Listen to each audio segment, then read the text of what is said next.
एक बार पुनः स्वागत है आप सभी विद्यार्थियों का Subhash study centre YouTube channel पर।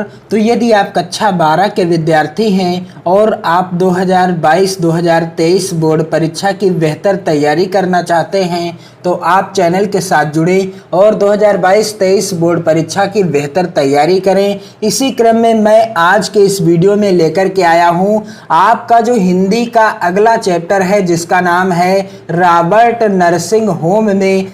इस चैप्टर की मैं आपको संपूर्ण हिंदी व्याख्या बताऊंगा जिसके लेखक कौन हैं, कन्हैया लाल मिश्र प्रभाकर। जी हाँ, लेखक कौन है यहाँ पर आप देख सकते हैं, कन्हैया लाल मिश्र प्रभाकर जी हैं। रॉबर्ट नरसिंह होम में जो चैप्टर है इस चैप्टर के लेखक कौन हैं, कन्हैया लाल मिश्र प्रभाकर जी हैं। तो यदि आपने इस वर्ष 2022-2023 बोर्ड परीक्षा है तो सामान्य हिंदी अथवा साहित्यिक हिंदी, सामान्य हिंदी अथवा साहित्यिक हिंदी दोनों में से किसी भी विषय को चुना है तो यह चैप्टर आपके लिए अनिवार्य रूप से हो जाता है, क्योंकि यह चैप्टर दोनों विषयों के लिए निर्धारित है। आप इस चैप्टर को जरूर पढ़ें। यहाँ से गद्यांश आधारित प्रश्न जरूर पूछे जाते हैं बोर्ड परीक्षाओं में, और मैं समय आने पर महत्वपूर्ण गद्यांश आधारित प्रश्न उत्तर से रिलेटेड भी वीडियो उपलब्ध कराता रहूँगा इसी चैनल पर।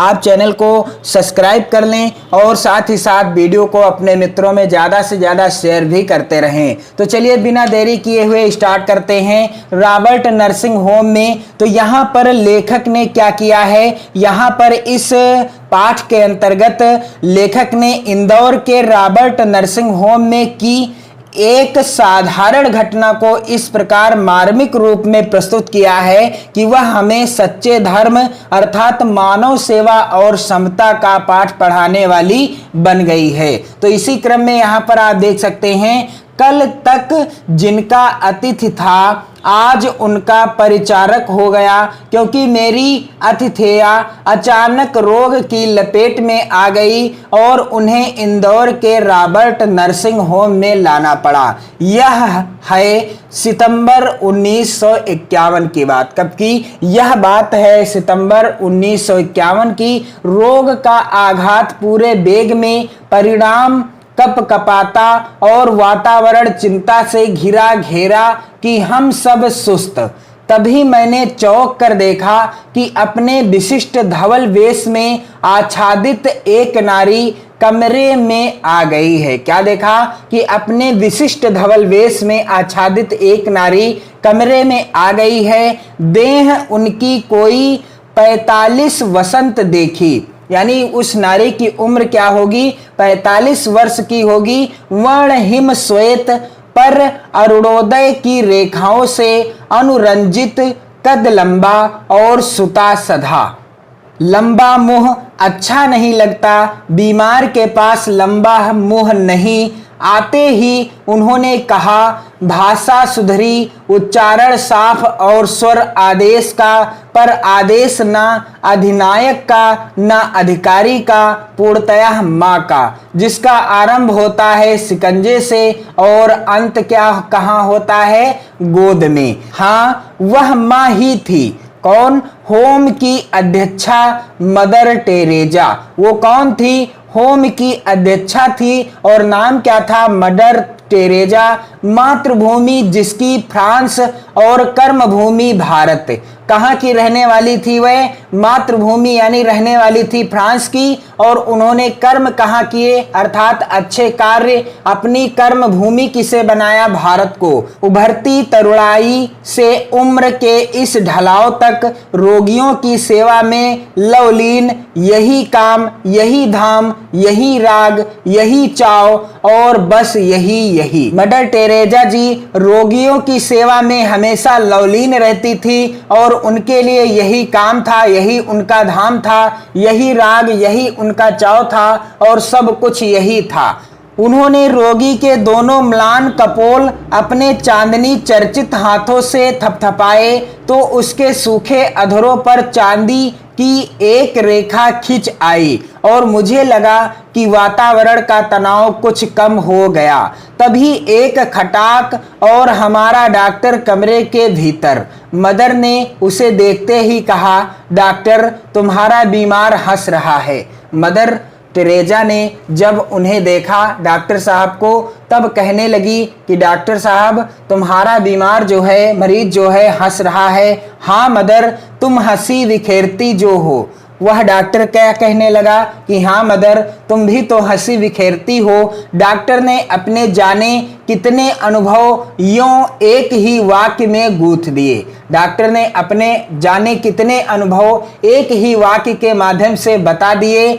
मैंने भावना से अभिभूत हो सोचा, जो बिना प्रसव किए ही मां बन सकती है, वही 30 रुपये मासिक के योगक्षेम पर 20 वर्ष के दिन और रात सेवा में लगा सकती है, और वही पीड़ितों के तड़पते जीवन में हंसी बिखेर सकती है।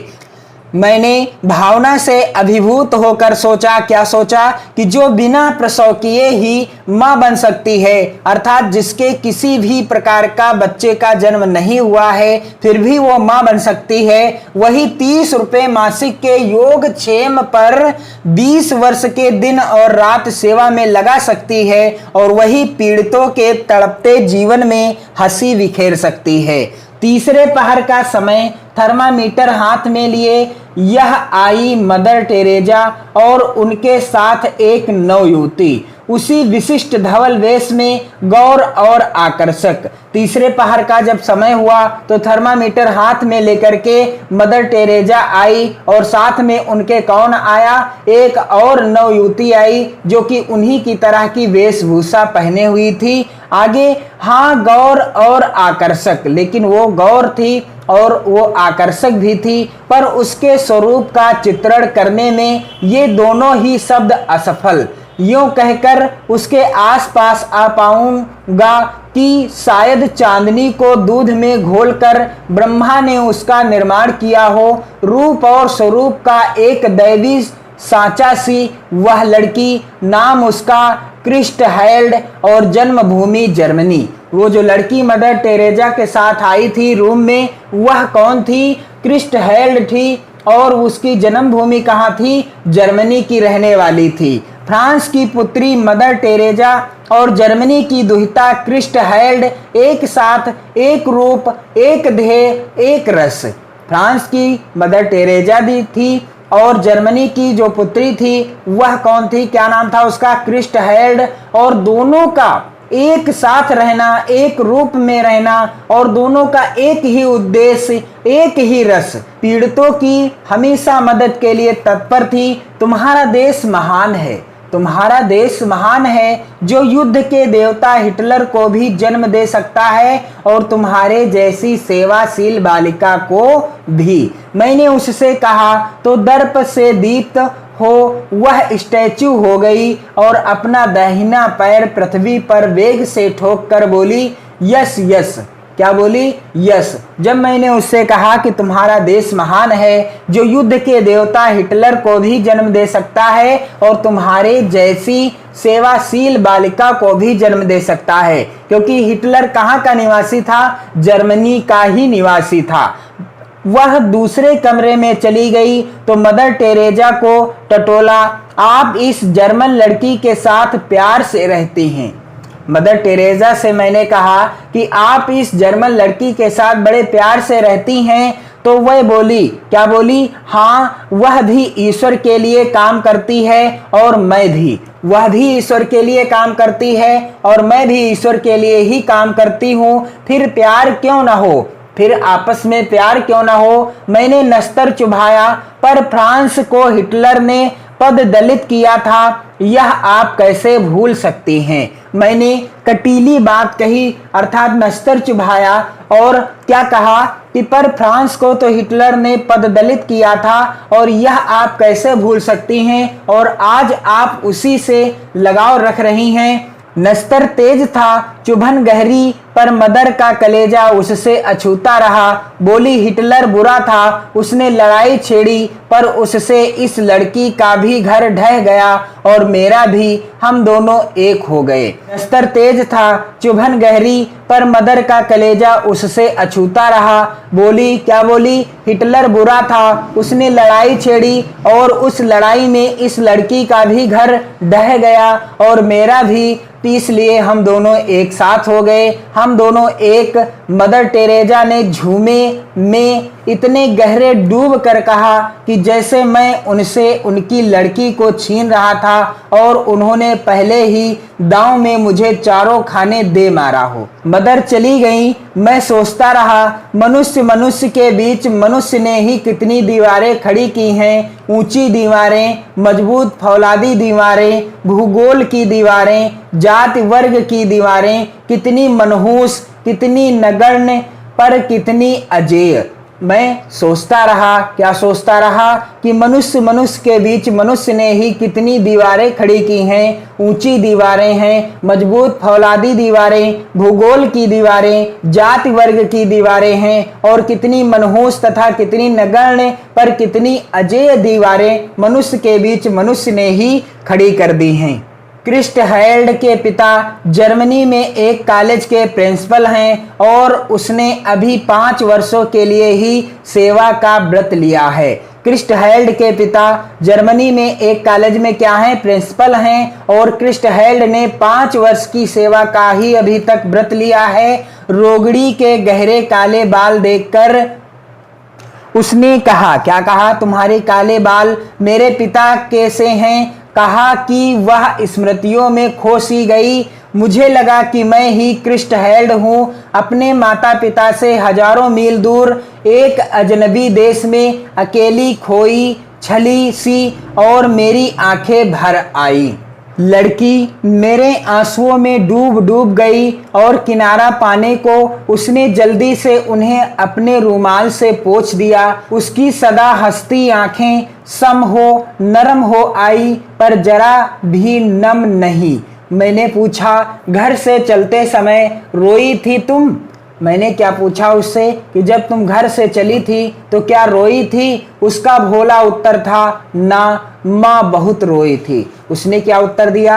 मैं नहीं रोई थी, लेकिन मेरी माँ बहुत रोई थी। फटी आंखों कुछ देर मैं उसे देखता रहा, तब कुछ बिस्किट उसे भेंट किए। बोली धन्यवाद, थैंक यू, तांग सू।